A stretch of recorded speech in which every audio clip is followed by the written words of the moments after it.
Moon Knight and Doctor Strange in the Multiverse of Madness are the two newest MCU projects that come out in 2022. Which means today I am going to give my review on them because last night I went on a date to see Doctor Strange in the Multiverse of Madness, and then I got home and watched the finale of Moon Knight. So I'm just going to do a twofer. I'm going to review Moon Knight and I'm going to review Doctor Strange in the Multiverse of Madness. But before I do that, make sure to subscribe, hit the like button, hit the bell, and comment down below. What did you find of Moon Knight and Doctor Strange in the Multiverse of Madness? Did you like them? Did you not like them? What do you think of Phase 4 so far? I've been hearing some divisive things, and with that said, let's get started talking about Moon Knight. Moon Knight is the story of Stephen Grant, and when he discovers he's living in a mercenary's body, he must team up with the mercenary inside of him and the ancient god Khonshu to stop an evil madman who wants to unwake an evil god who's going to put judgment on the whole world. Everyone was really excited for Moon Knight except me. Honestly, I thought this looked like a pretty cool show. It looked like it could be like the MCU's version of Batman, and that's what I was excited for. I wasn't really excited about this big, intriguing story. I liked Oscar Isaac. I just am not the biggest fan, and so all this hype surrounding this project was just me. All the hype for me was just the hype because this could be a really cool action show. And for the most part, when there is action, it's really great, but how I'm going to categorize my thoughts on Moon Knight is I'm going to talk about the first two episodes and the next two episodes and the final two episodes, just like I did on Arcane, because I feel like the first two and the final two are really great episodes, while the middle just kind of lacks everything. So the first episode is basically just a nice look into the life of Stephen Grant, and it also has some intriguing elements that really interested me when I first watched it, and I first watched it here's how I watched it. I watched it on my phone, and then I didn't finish it because I fell asleep. And then I watched it the next night with my brother, and then I watched it again with my family, and each time I found it more and more intriguing and a nice, interesting way to introduce this character into the universe. And then episode 2 is just, it's really fun and really great how they combine this kind of horror element with action element and Stephen Grant and Mark's chemistry, and their chemistry, for Oscar Isaac just being one person, this chemistry is great, by the way. But then you have, in this episode, you have great action. It combines this intriguiness, answers some questions, and, you know, this is one of my favorite episodes in the entire series. And then you go into episode 3, where it's just not as intriguing, and has a bunch of issues that I feel like these next two episodes are just kind of things happening to get us into the finale, and that's not necessarily what I like in it, because they don't really feel like they have purpose. Sure, it's a whole thing about Khonshu getting stuck in stone, but I didn't really find that intriguing or anything, and I wasn't really looking forward to episode 4. And episode 4 only had one thing that I liked about it, and that was the big monster that you didn't really get to see. It was pretty creepy, but not exactly scary. And that was one thing that I did enjoy about this episode. And then the rest of it was just, I mean, it was just people in a tomb and didn't really have any intriguing things until the finale. The finale didn't even necessarily get me excited for the next episode. It's basically, like I said, these two episodes are just things happening to try to get us to the finale.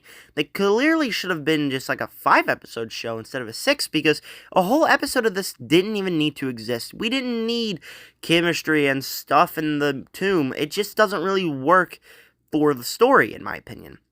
Luckily, everything is fixed in episode 5. Episode 5 is exactly like WandaVision episode 8. It has extreme emotions, almost made me cry, and makes me get attached to these characters.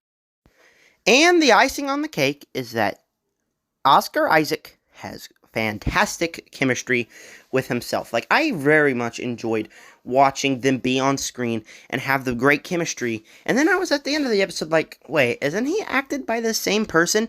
See, only Marvel could do that. And then we fly into episode 6, where it is just this big action scene. And this is, I love how they've been ending the episodes besides WandaVision. WandaVision felt way out of place with how they ended it, but everything else did not. And the action is very well choreographed and very well fun, and I love the CGI on the suit. So my ranking of the episodes is going to be, in last place, episode 4. It's got a few exciting things with the creature finding them, but overall, this episode feels unnecessarily. And if I was directing the show, I probably would have just cut it out because it's just a bunch of sequences with people in a tomb. Then there's episode 3, and this has some pretty cool sequences in it of action, but overall, then the finale just kind of ruined it and didn't make me excited for the next episode. And then the next episode, we all see what I felt of it. And then, next up, we're going to go ahead and give episode 1. It's a nice, pretty engaging entrance into this world, and it gets me invested for the rest of the show, and that's exactly what a pilot is supposed to do. Then third place, we're going to go ahead and give episode 6, the finale. It's a pretty great action episode. There's pretty great action in here. There's a bunch of surprises. Got me excited. And it really got me excited for a Season 2. I think Season 2 could be really good and really expand on this universe in a great way.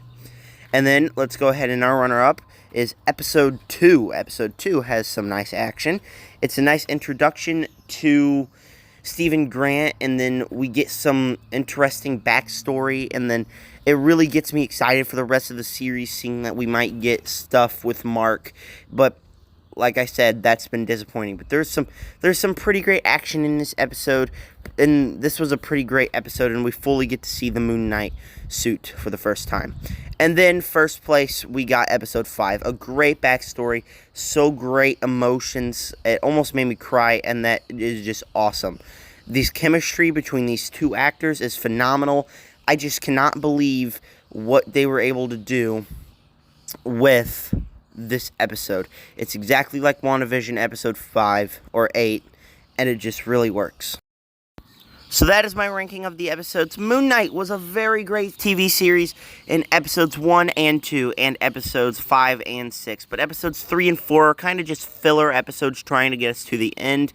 If I was making this show, I would only make about 4 to 5 episodes. I probably could have skimmed out an entire episode or two.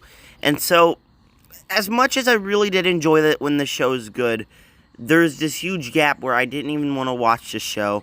And to me, it's kind of disappointing. So, as much as I enjoyed Moon Knight in a bunch of things, I'm going to go ahead and give this show a B+, a 7.5 out of 10, and 3.5 stars. This show, when it's good, it's good. It's a very good action Marvel show with nice backstory. But when it's trying to get to the finale, it just really doesn't work, and it's kind of like they ran out of ideas. Alright, now let's talk about what everyone's wanting me to talk about. Doctor Strange in the Multiverse of Madness follows Doctor Strange, and when a girl named America Chavez, who can travel through dimensions, lands on his Earth, he must travel through dimensions while keeping her safe from a being who wants to use her powers for evil. Alright, yeah, this is a spoiler review, obviously, so I'm going to go ahead and throw it right out there just to begin with. Yeah, Wanda was the villain in this movie. Yeah, I'm a bit mixed on that. I found it crazy what they made Wanda do in this film. I found it awesome of the stuff that Marvel had the balls to release in this movie.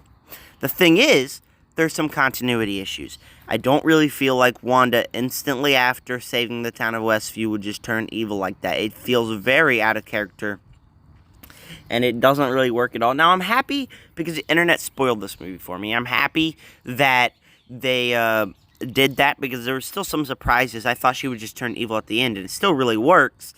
It's just kind of odd how instantly after WandaVision she will just turn evil. Sometimes it feels like Sam Raimi didn't even watch or hear about all these other movies with her in it. But aside from that one issue, this film is fantastic. This film has the balls to do a bunch of things. This is a horror film in the MCU. That's why I love it so much. I'm going to go ahead and tell you my problems with the movie first. There's not much. Like I said, Wanda, it feels a bit odd that she would instantly change right after WandaVision. That she would just do this, and it doesn't really work in that way. And it's a bit oddly paced at times. But those really don't hinder my enjoyment. This film is bloody, brutal, and awesome. One of my favorite things in the world is when there's violence that makes me cringe. And this film has it. The sequence with the Illuminati and Wanda, that sequence was awesome. I loved all the stuff they were able to do with that. It really was just some of my favorite material in the MCU forever. I thought the casting here, obviously, is always quite good. Benedict Cumberbatch is a fantastic actor, and he's been always great in this role. Elizabeth Olsen, also always great in this role. And then we go ahead and have, should I dare even say her name? Something Gomez. I'm sorry if you're watching this video, I totally butchered your name, but you did a pretty good job. Everyone is saying that you were one of the worst parts of this movie, and I disagree strongly. You did a pretty good job in this character. There's also some pretty cool action sequences. There's a bunch of stuff that they do with the movie that I found to be very fun and a nice way of them doing this. They have some interesting ways to do the battles, like the music sequence, and again, with Wanda, these battles can be horroristic and very, very dangerous, and it's very awesome. And then, it's clear that this film has Sam Raimi style all over it. This is clearly a Sam Raimi superhero movie, but it's not like Spider-Man. It doesn't have that style. It has his Evil Dead style. And that's something that I really just love. I love how this is a film that's not really a superhero film. It's a horror film for Sam Raimi. And it's awesome. There is a bunch of surprises here and there. I really kind of wish they went through more universes, but the ones that did go, it has me opening my jaw very wide and being shocked in what they can do in this movie. I went on a date, like I said, and she just kept... she was freaking out on things that happened on the screen. And so, you already know that this is a good investing movie if you freak out on something that happens on the screen. And then, we must talk about the big issue.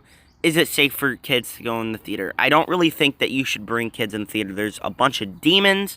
There's just a bunch of messed up stuff in this movie. This is a messed up movie. And so... if you have kids wanting to go watch this, I'd say recommend till they're like 13, 14 maybe. And that's saying something, because I was never allowed to watch the Iron Man movies or the Captain America movies growing up. It was only about since I was 13 that I've been starting to watch those movies. And then, I really think that this is not a kids movie. And that's something that's a very big positive for me. Because Sam Raimi basically makes a PG-13 rated R movie. It's awesome. It has the gore. It has the action. It has the horror elements. It has the amazing casting.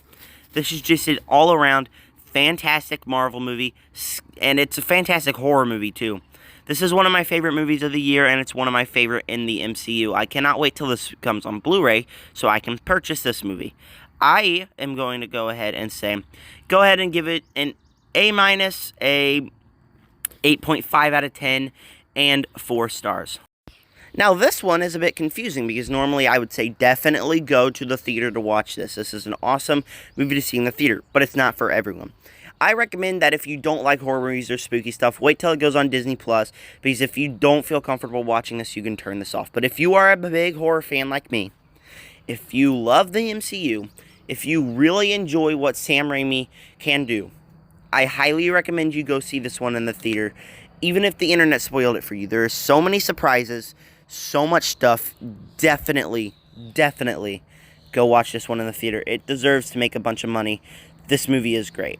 But anyways, that was my thoughts on Moon Knight and Doctor Strange in the Multiverse of Madness. Please tell me down below what were your thoughts on these two shows. Have you seen Doctor Strange in the theater? If you have, what was your experience? My experience on a date was pretty awesome. But anyways, yes, so in a couple of days, I have an MCU ranking coming up. So make sure to watch for that. And then I may or may not have watched Sneakerella, and I plan on giving you a meme review on it. So, yep, that's what's coming in the future. Thank you for clicking on this video, and as always, subscribe to join the Nerd Army. Peace out.